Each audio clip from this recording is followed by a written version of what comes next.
It's Levack and Goz on 104.5 The Team. Levack and Goz, you're home for New York Jets football, 104.5 The Team. We're joined by the man who covers the Jets for the Mothership and ESPN.com, Rich Cimini. Rich, first, Josh McCown, do you like it?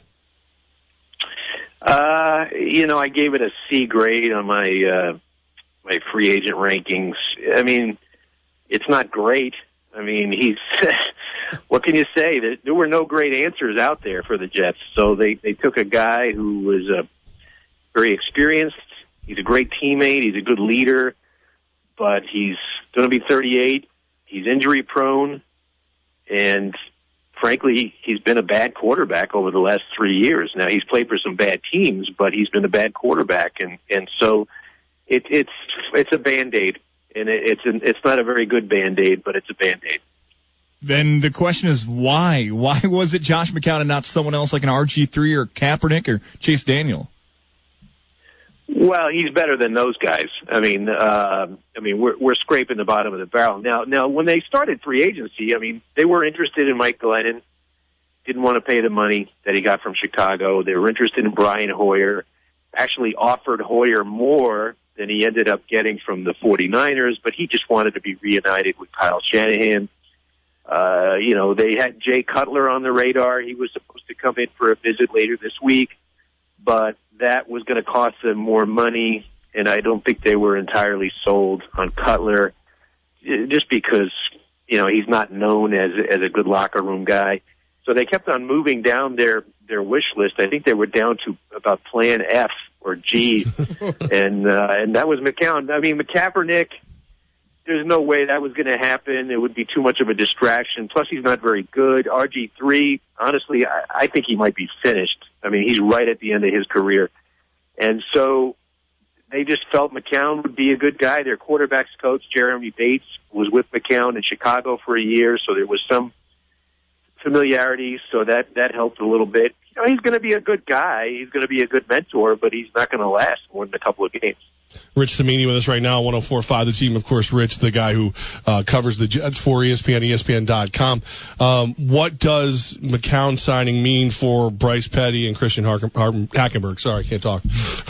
Yeah, that to me, the two big takeaways are, one, we already knew the answer to this, but this confirms that the Jets are not even trying for 2017. I mean, they're thinking for 2018. No team that was contending would go out and sign a quarterback with an 18-42 career record. So, but we already knew that just by the moves that the Jets have been making this offseason. And two, as you just, asked me with that question, I think it tells us that they're willing to go with Hackenberg at some point very soon, because McCown he's going to get hurt eventually. He's going to get into a slump.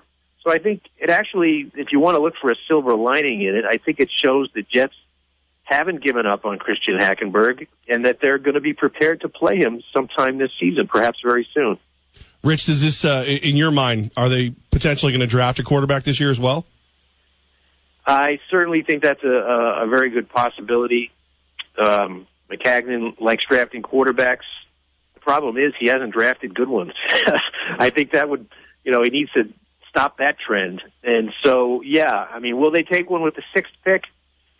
Boy, I would be surprised. Now, they were out they were in North Carolina today for Mitch Trubisky's workout. They had a few scouts there.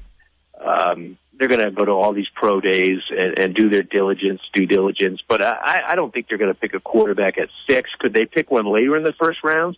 If they get another first-round pick or trade down, yeah, I think that's a possibility.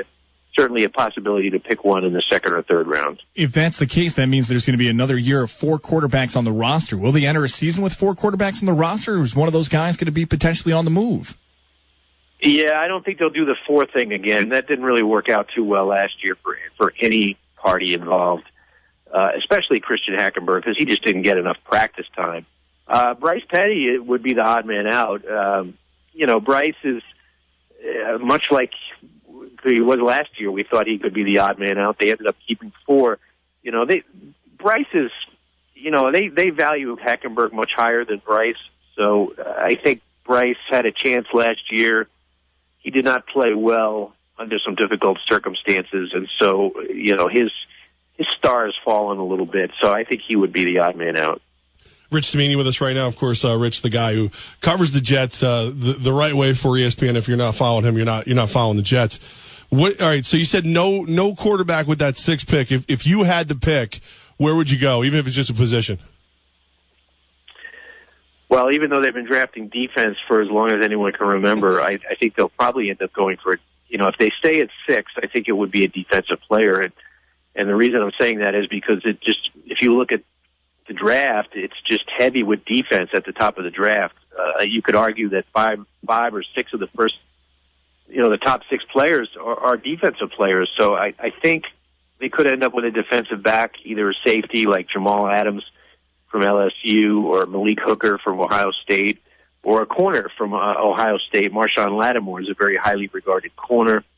I think all those guys would be in play there. I think if the Jets had their druthers, like the perfect scenario, I think they'd love to trade down a few spots, pick up an extra pick, and perhaps even get 2 first-round picks. Somehow, they still have Sheldon Richardson. I think they'll try to trade him. Somehow use picks and players to try to get 2 first-round picks. I think that would be their ultimate goal. Todd Bowles and his influence overall in this franchise. Do you see the McCown move come in and the expectations next season? What's the number? Is it 6? Is it 7? Especially with what you believe, a team that's going to struggle in 2017. Yeah, Todd is in a very difficult situation because, hey, maybe they get lucky. Maybe no one thought the Cowboys were going to be good last year, and then they drafted, who would have thought, Dak Prescott comes in out of nowhere and lights it up. So barring that for the Jets, and that really never happens to the Jets, let's be honest. So barring that, they're looking at a really tough year, and it could cost Todd Bowles his job. Now, I don't want to put a number on it, on the number of wins, but because I think what they have to do next year is demonstrate progress. And by progress, I mean, they could be 2-8 and things are looking pretty grim.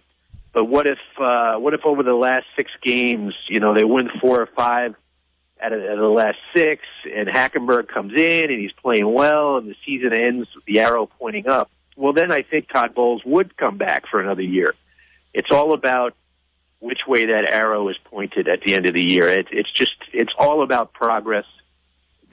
They'll never tell us publicly that they're writing off the year, but we know they are. I mean, this is all building for the future. Rich Cimini with us, 145 team. So Rich, Goz and I were having the conversation earlier, and I looked at Cleveland. Even though they had a terrible year last year, they kept everything in house. They looked more unified than the Jets did. Is this a situation where if he controls the locker room and everybody seems to be in line with Todd Bowles, regardless of the record, he'll be okay? Well, I think that's an important part you mentioned. Is the locker room did get out of hand last year. I think he did not do a good job of managing that situation. There were a number of brush fires that happened. So he's got to do a better job with that.